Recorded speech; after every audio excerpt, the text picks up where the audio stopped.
Hey guys, Heavy Arms 45 here. Now, could y'all tell me what Saw, Hostel, um, Human Centipede,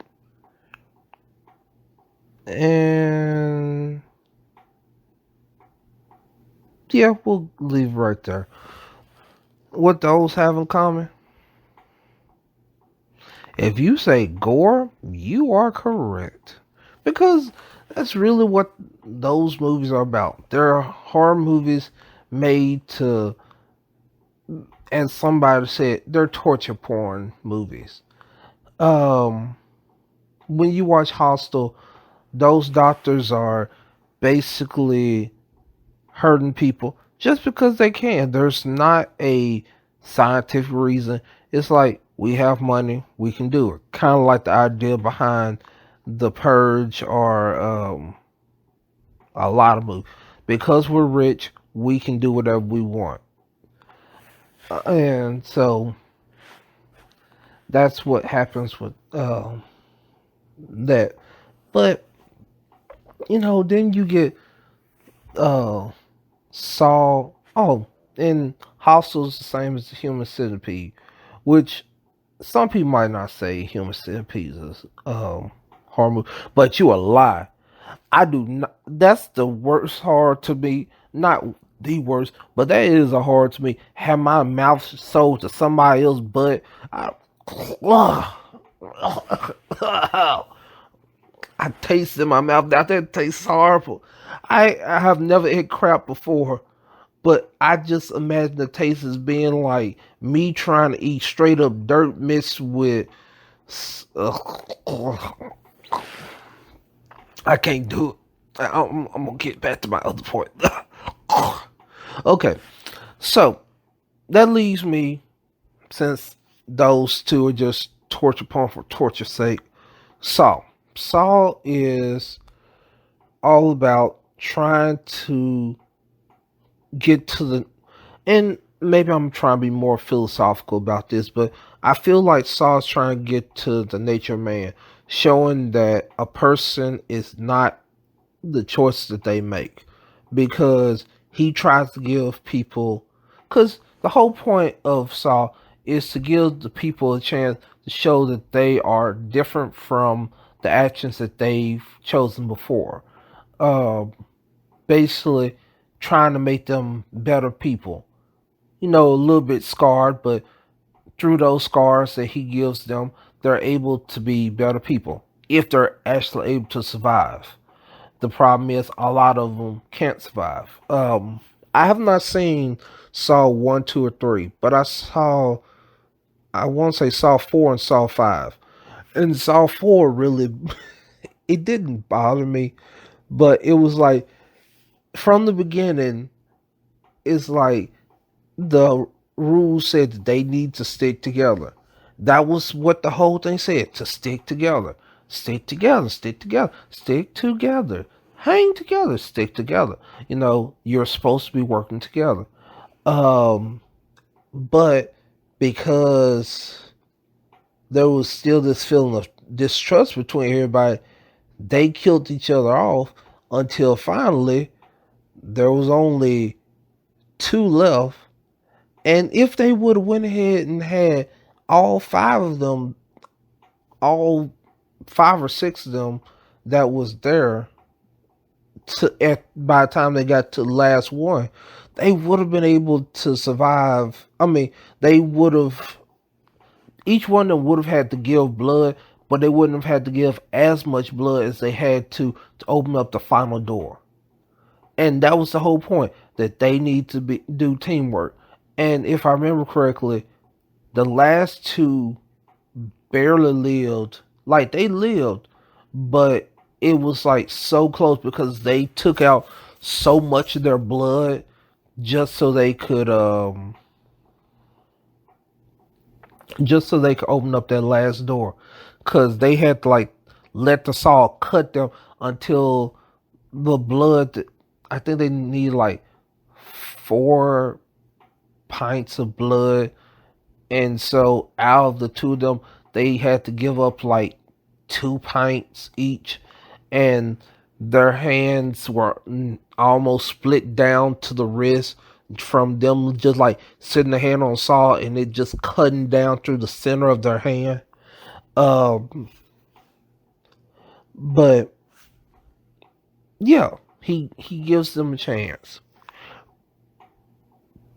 But the fun thing is, this is not really what I want to talk about. Saw is a good start to it, but I want to talk about one that I don't think that is a very popular one. They're about to come back with the original one. They're gonna do a second one to the original case in this, but I'm gonna talk about the more up to date ones, the 2000 ones, which is the movies I Spit on Your Grave.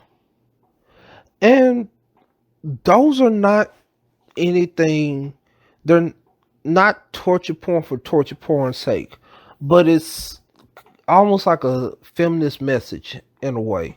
Because the fact of the matter is that the whole story is about it. There's only three movies. There's I Spit on Your Grave, I Spit on Grave 2, I Spit on Grave 3.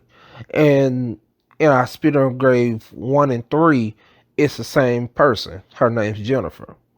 And in the second one, it's a totally different girl. And they just are put into situations that kind of mess up their life completely. Jennifer was a writer who just wanted to spend a nice, quiet time in the country while she wrote a book. That was all she wanted to do. Stay in the woods, write her book, have her a couple drinks, maybe sunbathe in her bikini. That's it, you know. But because some jerk of some guys decided that they want to take advantage of her and stuff like that, she was raped by all those guys, and then she decides that she's going to revenge, and revenge for her is it's gruesome. Um, I want to say I'm the reason I brought up Saw was because in my mind I've been trying to compare what she does in her movies to what happens in Saw, and I feel someone like hers is a little bit more personal, which makes it a lot more gruesome than the Saw ones.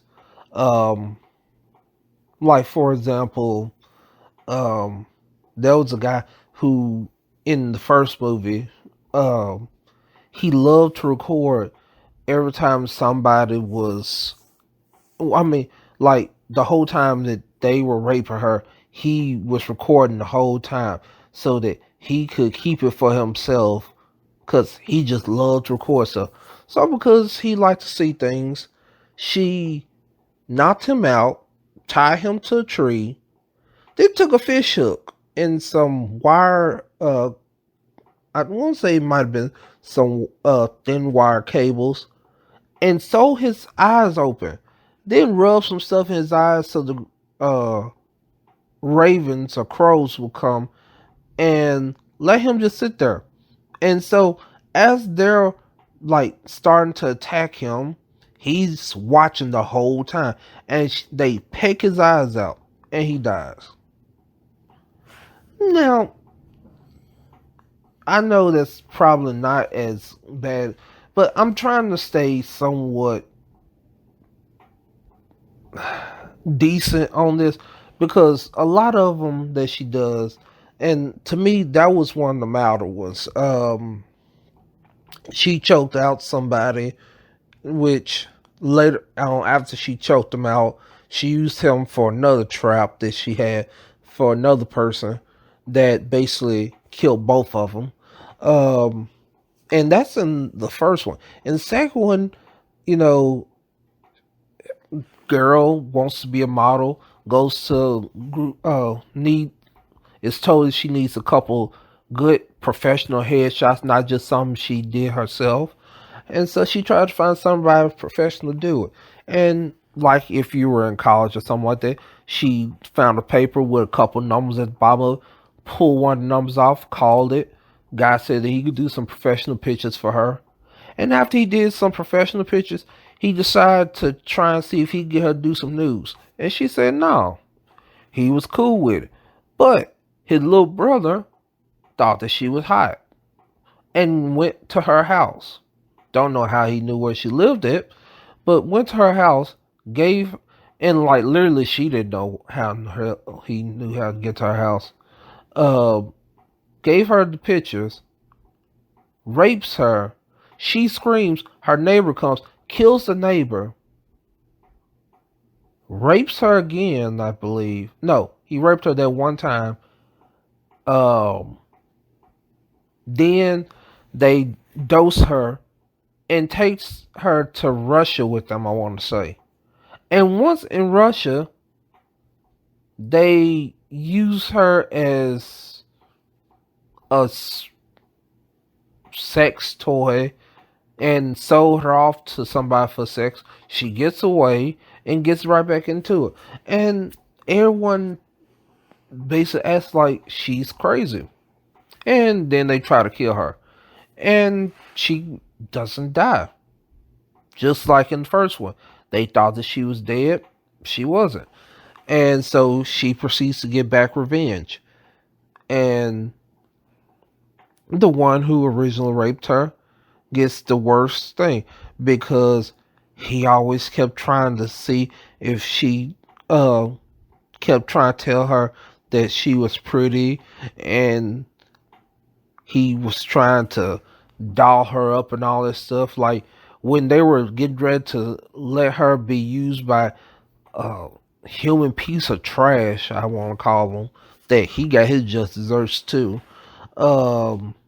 He made sure he got her on this skimpy red dress. He was putting high heels on her. She's not going nowhere. She's in a basement, chained to a pipe. Where was she going? But he want to make sure that he had her looking fine enough as she was ready for whatever was going to happen. And she made sure she made him look pretty by taking him and strapping him to a wall and cutting him. And I want to say putting feces all over his face so that he will get an infection in his face, in his gut, in both his thighs. And I want to say he died of infection. Yeah. I I felt like that would just, and watching uh it's kind of weird watching it as a guy because some of the stuff she does is like it's going against little man down low, and I'm sitting there like, oof, no, ah, ah, but I can't stop watching. It's so fascinating how she does this. You know, I kind of feel happy for her for getting her revenge, which is probably a bad thing to say, but you know, I feel good that she's getting her revenge, but at the same time, as a guy, I'm like, ooh, I think you went too far. But then at the same time, I feel like she's doing the right thing. It's a very weird situation watching those movies. But, you know, that's the thing. Watching shows like that, I enjoy I Spill on Your Grave. Just because those people getting their just desserts. Not, you know, it's going over the edge more than a Time to Kill. Time to Kill, you know, Samuel Jackson running out of a room and suddenly shoots up the two men who raped his daughter. Makes perfect sense. But, oh my goodness. You know, you when watching the movie, you're happy when a person gets their just desserts. Sometimes, because I started thinking about Freddy Krueger. Because Freddy Krueger technically is trying to get his just desserts because he was a rapist. and a pedophile. But the parents, like, hearing about this, like, get him into that building, set it on fire, and killed him. So he's coming back for revenge against all the kids on Elm Street because of that. So sometimes it's interesting to see somebody get their revenge. Um, Other times, you know, you're like, well, you were a piece of crap when you were alive. Why should you get revenge for somebody doing it to you? I'm talking about Freddy Krueger. Um, you know, Jason's been killing people for years because somebody wasn't watching him and he drowned in the water, but he didn't drown. Then he came back and was getting people for killing his mother. Um, Michael Myers is just a goddamn psycho, and that's how it goes. But I do enjoy watching I Spit on Your Grave just because they work so hard to make sure that um, these women get the because sometimes when it comes to watching shows about, well, watching Law and Order SVU, you don't feel sometimes like they got just like you watch them from beginning. You like, yeah, I know that person's guilty, and then that person gets off on technicality. You like, man, and that's kind of where you get to when it comes to I Spill Your Grave 3, because she's now the spirit of vengeance is what she calls herself, because in this one, the girl from the first movie, Jennifer, is she is a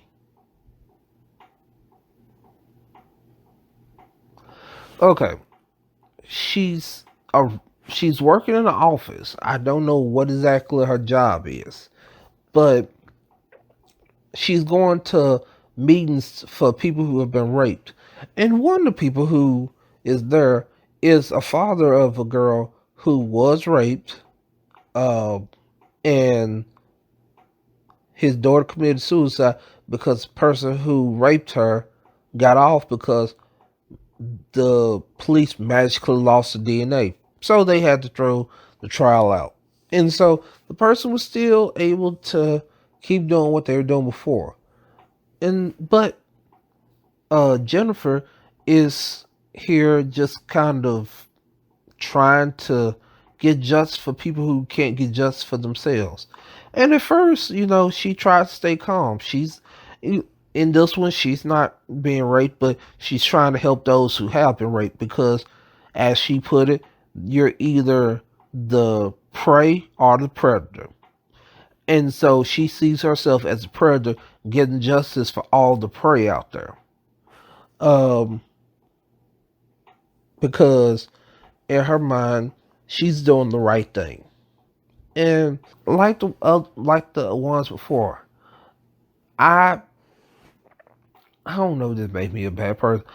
I felt like what she did wasn't, you know, I I couldn't be in jury for her if that was the situation, because I would probably have favoritism towards her because I'm like, okay, I'm saying you were raped and you feel like they should get justice for the rape, for uh being raped, or somebody in their family being raped. I get that, because one person that she helps was a girl who she had been abused by her stepdad. Her stepdad was a womanizer and flirted with every woman that he saw. But he still would go home, not touch not touch the girl's mother, but touch the girl. And the mom had like she didn't know what was going on, as they said. Like the mom was like, "Why are you treating him like that? He's good to us." Like you don't hear her say that, but you can read lips, you know. Um, so the mom's acting like it's the girl's fault, and the girl's like, He literally started getting on. Like at first, Jennifer and a friend like scared him, and they thought that after they scared him, that he would act better. But then he didn't, and Jennifer's friend went on a trip, so with her friend no longer being her moral compass in the show, in the movie, she decides to go ahead and go back to her old ways. So she comes up in a little school uniform for him, comes up to him, decides that she's gonna go ahead and give him a piece of her mind, and she tricks him, knocks him out, takes him to a factory, and yells at him, and then proceeds to take I want to say maybe about a 8-inch around pipe. That I could be wrong. Um, Looped it up, stuck in his behind, and then proceeded to take a sledgehammer and slam it home until he finally died. Yeah, that was painful.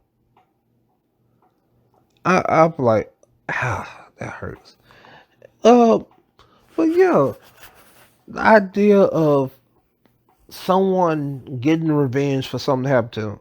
And I had a question to somebody once before about this, and they had a different idea on what I did. And I'm gonna drop this to you before I go ahead and get off this thing. Um, what do y'all think about revenge? If a person's raped, should they, uh, like in movies, use the movie logic. Should somebody get revenge, be put up on trial for like doing what is technically justifiable? Because I ask this because I'm from the Batman, Superman, all this world in my head. And so in my head,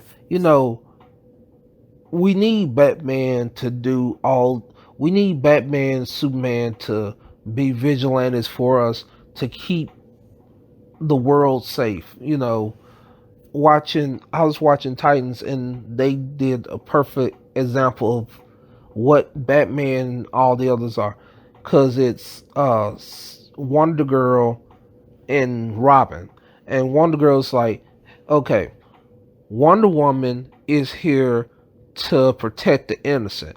Batman is here to punish the guilty. So, with Batman, Batman is vengeance. And I think that used to be a quote: I am vengeance. I am the night. I am Batman. You know, so in my mind, they're getting revenge, and it's not like they're getting revenge for something that is petty. This is like rape. It's the idea of no means no, and it's sort of like we've talked about people, or we haven't, but you hear people talking about a woman's body is her own, and you know it's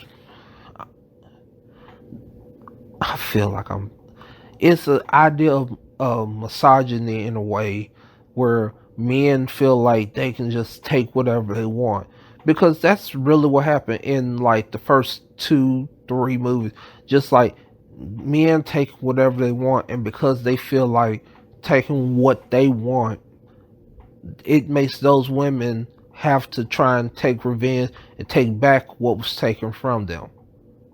Because and I'm trying to keep from telling the actual story. If you want to know what happens in the story, I would say you should watch it. I don't know where you'll find it at, but I think you should watch it, because it's really is. It I won't say it's slow.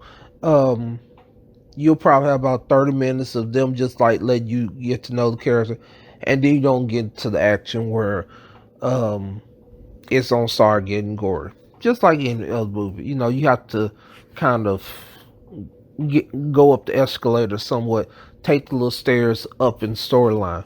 But would you consider vengeance justifiable homicide or murder? And with that being said, I'll catch y'all later.